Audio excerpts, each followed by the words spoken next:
යාළුවනේ එන්න ගෙදර තියෙන දේවල් වලින් අපි බිරියානි එකක් හදමු. ඒකට කුකුල් මස්, ලූණු අලවන වෙනවා.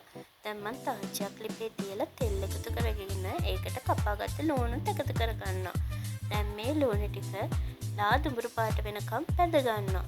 ඒ බැදගත්ත ලූණු එකට කුකුල් මස් ටිකත් මම එකතු කරගන්නවා. මේ තියෙන්නේ කුකුල් මස් ටික හොඳට තෙලේ උයාගෙන මම දැන් ඒකට කපාගත්ත අලු ටිකත් එකතු කරගන්නවා. යාළුවනේ අපිව සබ්ස්ක්‍රයිබ් කරලා නැත්නම් සබ්ස්ක්‍රයිබ් කරන්න කියලාත් ආදරෙන් මේ වෙලාව ඉල්ලනවා.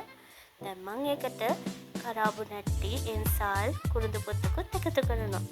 ඒක එකතු කරගෙන තක්කාලි, සුදු ලූණු, රම්පෙත් එකතු කරගන්නවා. රස අනුව ලුණුත් මේ වෙලාවේ මම එකතු කරගන්නවා. සුවඳ පාට එන්න මම මිරිස් කුඩු කහ 3-5ක් එකතු කරගන්නවා.